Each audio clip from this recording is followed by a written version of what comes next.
Olá pessoal, sejam todos bem-vindos. É um prazer ter todos vocês aqui no canal Cris Variedades para mais uma arte super simples e fantástica.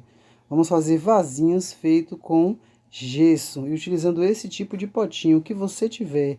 Isso aí eu achei bem bacana.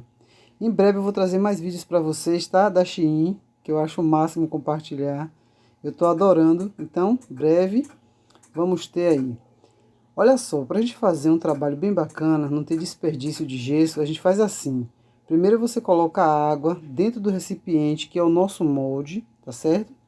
Aí eu coloquei mais ou menos nessa, até aí, antes, bem um pouquinho abaixo da borda. Vou pegar uma garrafinha que eu quero que faça o centro, né, gente, o vazado. Coloquei a água dentro dessa garrafinha para ter um peso. E assim, gente, eu vou colocando, a água vai subindo, certo? E o que restar é o suficiente para a gente fazer a massa. E quando a gente colocar o vasinho, aquela massa vai subir e vai ficar do jeito que a gente quer. Olha quanto ficou. Então, não vai ter desperdício de gesso e nem de massa. E mesmo assim, gente, medindo desse jeito, quando a gente coloca o gesso, aumenta um pouco, certo? Ainda aumenta. Então, eu te aconselho a diminuir ainda um pouquinho mais desse líquido, tá? Então a gente pode simplesmente polvilhar o gesso ou derramando. Quando é que você sabe que tá bom?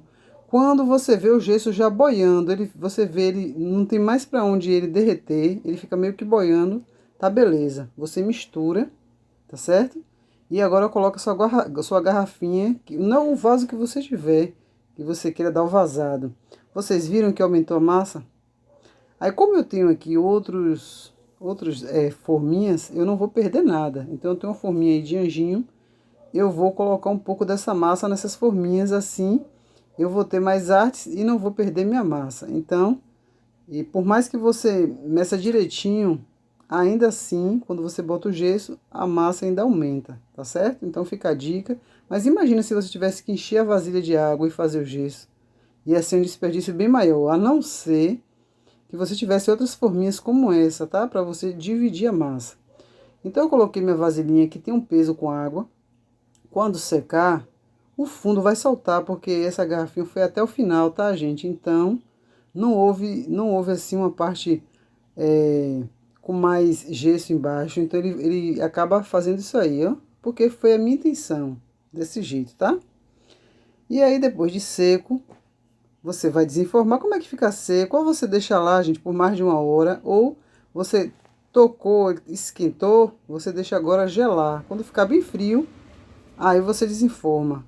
Assim você não vai ter erro.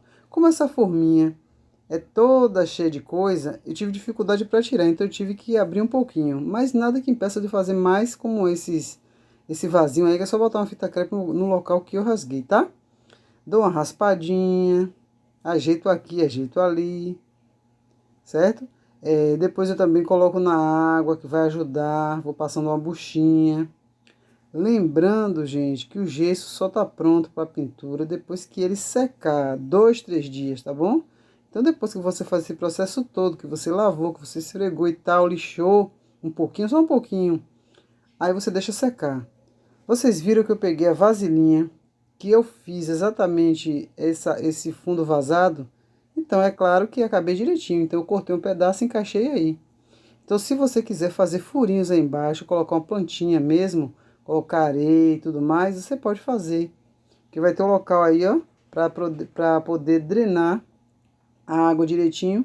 Então, você faz os furinhos. Se não, você segue o trabalho.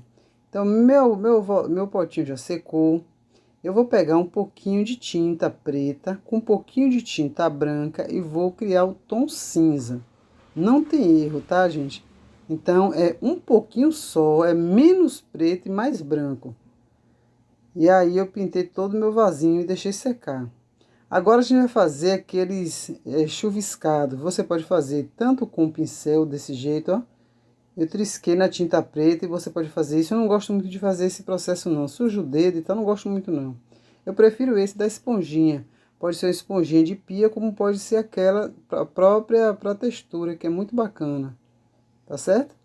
E aí, você vai dando leves batidinhas só com a tinta preta, ok? Só com a tinta preta. Aí você vai fazer isso em toda a parte, tanto fora Volta nessa borda aí, olha que legal. E por dentro também. Fica parecendo, gente, que isso aí é uma cerâmica ou uma porcelana. Se você fizer um trabalho bacana de verniz aí, daquele brilho, fica parecendo uma porcelana. Ninguém diz que isso é gesso. E tá bem grossinho, bem pesadinho, viu? Então, depois que você deu todas as batidinhas com preto, você volta e dá batidinhas agora com tinta branca, tá bom? E dá batidinhas com tinta branca, vai ficar bem diferente, vai clarear um pouco mais. E você finaliza com o verniz que você tiver e eu te aconselho, ou melhor, não vou te aconselhar não é nada disso. A minha dica bacana, maravilhosa, é utilizar, gente, aquela cola de isopor EVA. Ou os dois, às vezes tem embalagem está escrito cola de isopor e EVA. Mas poderia ser só isopor ou EVA. E você vai passando, gente, em toda a sua peça e vai passando o pincel. Olha que maravilha. Se você não tiver o pincel na hora para fazer isso, você pode utilizar seu próprio dedinho, vai espalhando com o dedinho. Nessa parte de cima, eu coloquei uma camada mais grossa, porque quando secar vai ficar show. Para fazer a limpeza do pincel, você coloca detergente. Eu estou utilizando aquele detergente de vinagre, do jeito que ele tá aí, cheio de cola o pincel. Aí você vai esfregando, depois você volta e mergulha na água e vai lavando esse pincel. Enxugou, tá pronto o pincel para utilizar novamente. Espero que vocês tenham curtido. Não se esqueça de deixar aquele like para fortalecer. Se inscreva e ative o sininho se ainda não for inscrito aqui no canal. Um forte abraço. Que Deus abençoe cada um de vocês. Tchau, tchau.